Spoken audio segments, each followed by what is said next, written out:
Hi there, and welcome to this week's edition of The Wrap, brought to you by Barashni Pillay, myself, Sarah Evans, and the Explain.co.za team. Now, it's mid January 2021, which means just two things. We've all forgotten what getting a salary feels like, and we're in the thick of a second COVID surge. So, we're all thrilled that SA's first batch of vaccines is on the way, right? Wrong. Turns out our politicians just won't stop with the conspiracy theories, and this week we tell you why Quentin Tarantino would be proud of some of them. There are new WhatsApp rules that really aren't as bad as you think, and we can't help but wonder what the Real Housewives of Durban has in store. So grab your popcorn and dig in. First up, in our big story this week, we're wondering whether democracy around the world can hold the line after Trump's impeachment. With Donald Trump's refusal to accept the outcome of the US election and the storming of Capitol Hill last week by his supporters, more than just the US's democracy was at stake. The entire liberal democratic project, of which the US is the oldest and most influential, hung for a moment in the balance. The world held its breath as Trump seemingly refused to step down. This in a country with a history of over 2 centuries of peaceful transfers of power. Luckily, the safeguards put in place by the US to ensure that a sitting president can't cause an insurrection and get away with it held firm. Trump this week became the first US president in history to be impeached twice. He was first impeached in November 2019 for alleged electoral interference. But it was a close call. It was also a warning sign. The democratic system and ideals we've adopted in SA, and that many of us hold dear, are not a given. Forces all over the world threaten to undermine them, from the rise of the far right and fascism in the US, Europe, and elsewhere, to the unsustainable levels of inequality and crime that plague us here at home, and which historically have led to the rise of dangerous populists. What happens next in the US's hallowed halls of power is this. Now that Trump has been impeached by one part of its version of Parliament, it's up to the second part, the US Senate, to hold a trial against him. That's expected to happen on January 20, the day that US President-elect Joe Biden will be inaugurated. But if Trump is no longer president, then what's the point? Well, the Senate can still bar Trump from running for president again in 2024. But what happens next in the rest of the world is anything but certain. The events of the past week show that democracy is fragile. Plus, a question mark over its legitimacy hangs over the sort of democracy that's held up by a predatory form of capitalism. We need to ensure an inclusive form of democracy where everyone has a seat at the table thrives. It is, after all, the disenfranchised who are exploited by populist demagogues. Now, SA is in the grip of a deadly second COVID-19 surge. Thousands are infected every day, and the death toll is rising. Enter the nation's political peanut gallery, whose members seem to think that spreading nutty ideas about COVID-19 vaccines is an appropriate intervention. Exhibit A, COSATU President Zingiswa Losi said that some vaccines are not organic, adding, "As African people, we have our indigenous herbs," Times Live reported. Then, ANC eThekwini councillor Sifiso Ngadi called for all 5G towers to be dismantled in a nod to a completely discredited conspiracy theory claiming COVID comes from 5G towers.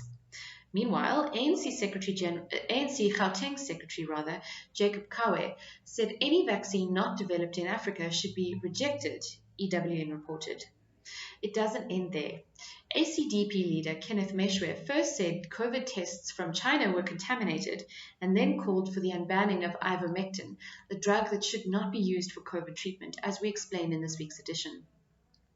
Then there's the ANC Youth League in Tshwane, which circulated posters urging people to steam their nasal passages with eucalyptus or Vicks because apparently extreme heat paralyzes the virus. It would be funny if it wasn't so serious. Government has a mammoth task on its hands, not only to secure vaccines, but to roll them out at scale. President Cyril Ramaphosa has said that the vaccine rollout will be the most ambitious program in the country's history, more logistically difficult than running our elections. An estimated 150,000 people will have to be vaccinated per day if the government is going to pull this off. Fake news peddlers trying to convince people that they shouldn't get the shot is the last thing that we as a society need. Vaccines have saved millions of lives, prevented and sometimes eliminated diseases like measles and polio. Babies are vaccinated every day in South Africa, yet our political peanut gallery is thankfully silent on that. So why the attack on COVID vaccines? Is it political relevance, pure ignorance? Each of these politicians has a following, and each of them influences a segment of society. They should be called to order by all of us. Now onto some news briefs. This week, Kill Bill trended on Twitter. Nope, it wasn't a new Quentin Tarantino movie, as some Uma Thurman fans might have hoped, and we can report after 2 films that Bill really is dead. Rather, Kill Bill was about killing Microsoft founder and billionaire philanthropist Bill Gates.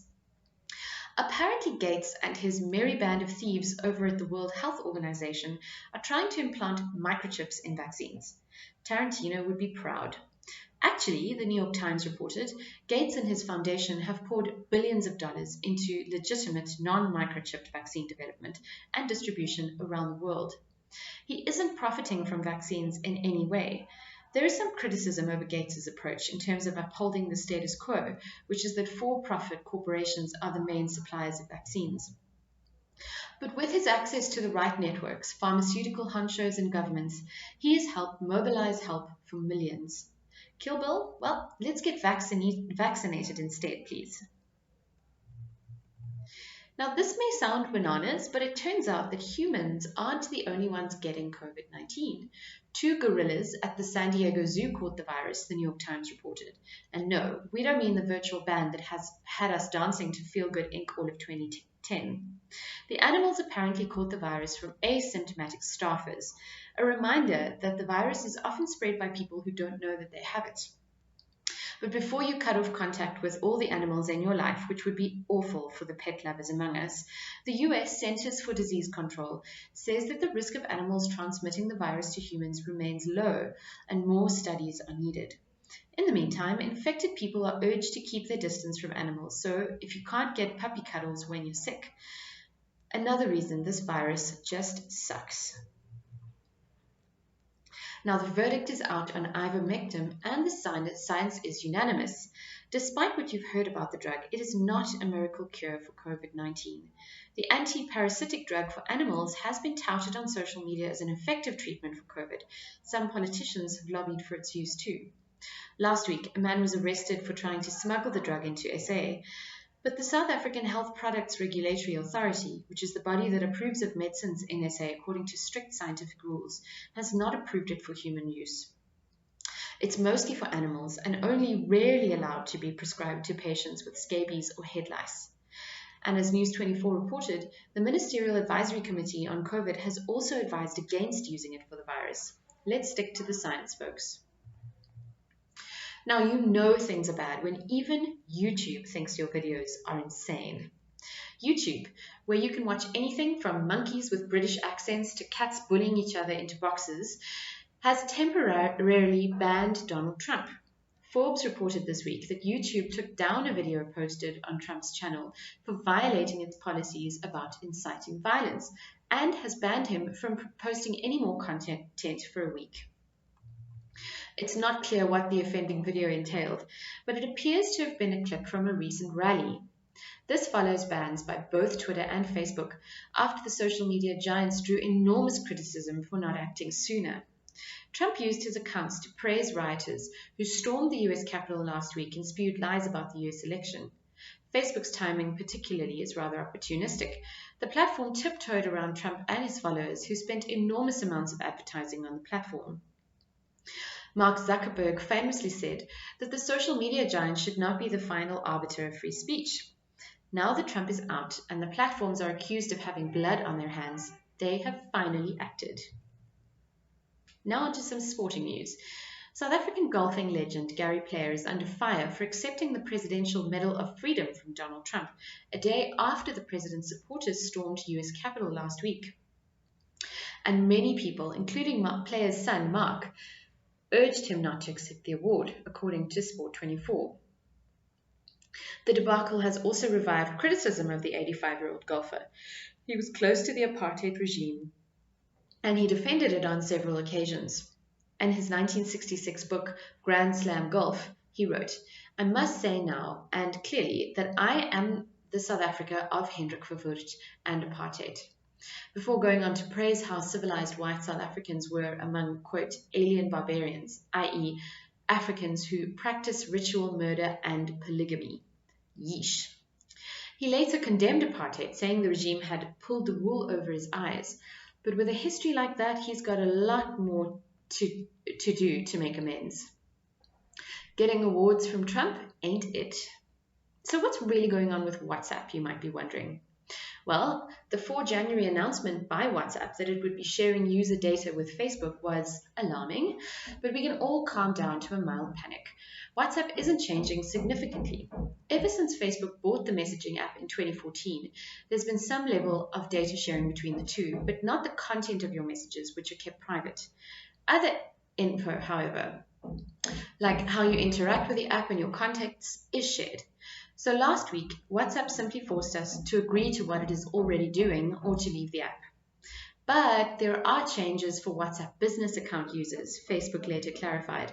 Essentially, WhatsApp business users risk having more information about their conversations shared with Facebook, so they can be targeted for more personalized ads. South Africa's information regulator is in talks with Facebook over these changes and its impact on SA users, EWN reported. You can read our full explainer at explain.coza. On that note, if you'd prefer to receive the wrap on Signal or Telegram, let us know by replying to this message. Alternatively, head on over to explain.coza/subscribe and sign up via email. Now, Catholic women can officially read the Bible at Mass, serve on the altar, and distribute communion. This has already been happening at churches for years, but it wasn't formally allowed until Pope Francis changed the church's rules this week, according to the New York Times. It's another positive sign for Catholics from a pope that many consider to be the most progressive in the church's history. Pope Francis has already said that the church should not reject homosexuals, although they can't get married. In small ways, he's bringing the Catholic Church up to speed with the human rights norms of the 21st century. Many have said the latest move is not enough, and that the church still discriminates against women who still aren't allowed to be Catholic priests. But in the context of a church with a centuries-old tradition of excluding women from religious life, it is progress. Now, Ugandans cast their votes today in the East African country's general election, but it's unlikely that anything will change. President Yoweri Museveni, who's 76 years old, has been in power for 34 years, which is longer than many Ugandans have been alive, and election fraud is expected to keep things that way. But the largely young population is increasingly hurtful of the dictator, which is why one of the opposition candidates, popularly known as Bobi Wine, is probably making Museveni quite nervous. A popular musician, actor, and politician who's half Museveni's age, Wine, has been repeatedly arrested by state forces and allegedly tortured. Pre-election violence in November saw over 50 people killed. Museveni may have stabilized the region back in the day and lifted many out of poverty, but he's lost the plot. It's not clear how much longer the geriatric can keep suppressing the will of his young nation. By now you've probably heard that there's a Sex and the City remake coming to a small screen near you soon. No, we're not talking about the 90s show featuring Carrie Bradshaw and her buddies, although that's happening too. We mean Sex and the Other City, Derbs. The Real Housewives of Durban airs January 29 on DSTV. In Bradshaw's place, you'll find Nokaniso Konko, Jacob Zuma's 20-something fiancée and the mother of one of his children. The 78-year-old former president is unlikely to make an appearance. He's busy fighting off legal challenges left, right, and center. But Konko, who is set to become Zuma's 5th wife, confirmed to Times Live that she's been filming the show. And while this drama doesn't feature the dishy and much loathed Christopher Noth, the real Sex and the City's Mr. Big, it does still highlight, shall we say, awkward relationships. Konko reportedly described her betrothed as a calm and wise being. We can't help but wonder why those features weren't on display when he was president. Well, consider our popcorn grabbed. Now, Eskom will implement stage 2 load shedding from today until Sunday after 2 of its generation units tripped.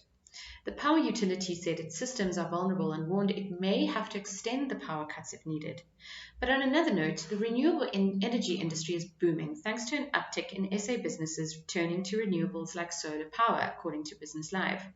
We wrote a simple guide on how to keep the lights on when Eskom can't, which you can read once again at explain.coza.